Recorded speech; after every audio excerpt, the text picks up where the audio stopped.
যশোরের শার্শা উপজেলার বাহাদুরপুর ইউনিয়নের ডুবপাড়া গ্রামে ঈদের নামাজ আদায়কে কেন্দ্র করে বিএনপির দুই গ্রুপের মধ্যে সংঘর্ষে আব্দুল হাই নামে একজন নিহত হয়েছেন। এই ঘটনায় আহত হয়েছেন আরও 4 জন। নিহত আব্দুল হাই বিএনপির স্থানীয় কর্মী হিসেবে পরিচিত ছিলেন। স্থানীয় সূত্রে জানা যায়, ঈদুল আজহার দিন সকালে আওয়ামী লীগ কর্মীদের ঈদগাহে নামাজ পড়তে দেওয়া নিয়ে শুরু হয় উত্তেজনা। ডোবপাড়া গ্রামের আওয়ামী লীগ ও বিএনপির মধ্যে দীর্ঘদিন ধরে রাজনৈতিক বৈরিতা চলে আসছিল। তবে এবারের ঈদে গ্রামবাসীদের উদ্যোগে আওয়ামী লীগের কর্মীদের ঈদগাহে নামাজ আদায়ের সুযোগ দেওয়ার সিদ্ধান্ত নেওয়া হয়। জানা গেছে, স্থানীয় বিএনপি কর্মী জমশিউর রহমানের নেতৃত্বাধীন একটি গ্রুপ এই উদ্যোগকে সম্মতি দিলেও ঈদের সকালে আচমকাই তারা আওয়ামী লীগের কর্মীদের উপর হামলা চালায়।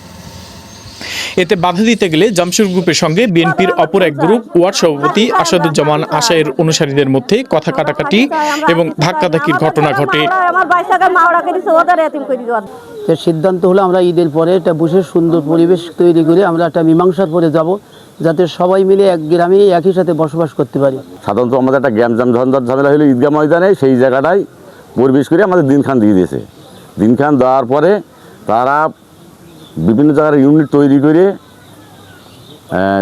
3টা মোটরসাইকেল নিয়ে এসে 6-7 জন লোক বোম প্যাকেট নিয়ে এসে তাদের এসে অতিক্রম সেখানে হামলা করে।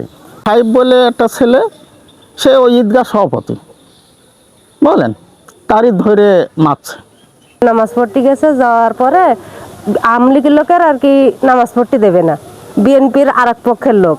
এবার আমার এই যে কাকা যিনি, ইনি হলো ওয়ার্ড কমিশনার, ইনি বলছে যে আমরা গ্রামের মানুষ সবাই একসাথে ঈদের নামাজ পড়বো, তা ঝোর ঝামেলা কেউ করে না বলে যে আপনার আওয়ামী লীগের লোক গেটে ঢুকেছে, সেই মারা শুরু করে দিয়েছে। এবার আমার ওয়ার্ড কমিশনার যে কাকা, উনি মারামারিটা আর কি থামাই দিয়েছে, দিয়ে ঈদের নামাজটা যাই হোক হয়ে গেল।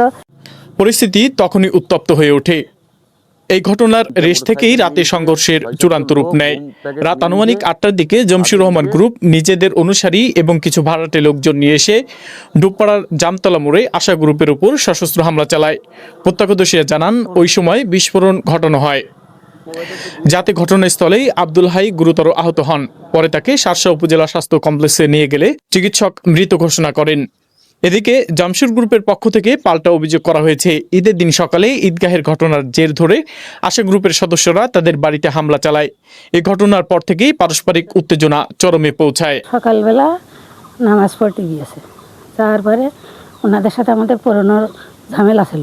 ঝামেলা বলতে আমার স্বামীর মেয়েরই মারা বলে ফেল দিয়ে গেল, দিয়ে যাওয়ার পরে এই 11 বছর মারা, মানে আওয়ামী লীগদের যে আওয়ামী লীগকে মারছে, হ্যাঁ, ওরা মেয়েরে ফেলে দিয়ে গেলে সে কেস কাজ চলছে আমাদের এখনো।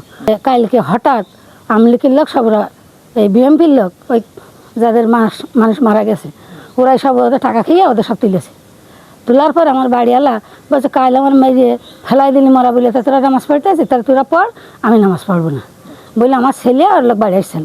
এমন সময় ওই মিয়াদ নেতৃত্ব দিলে ধর ওদের 2 বাপ্পুর। তারপরে এই আশা দিয়ে ঘুম ঘুম করে চারিদিকতে মাইক শুরু হয়ে গেল, হওয়ার পর উনি বাড়ি চলে এসলো।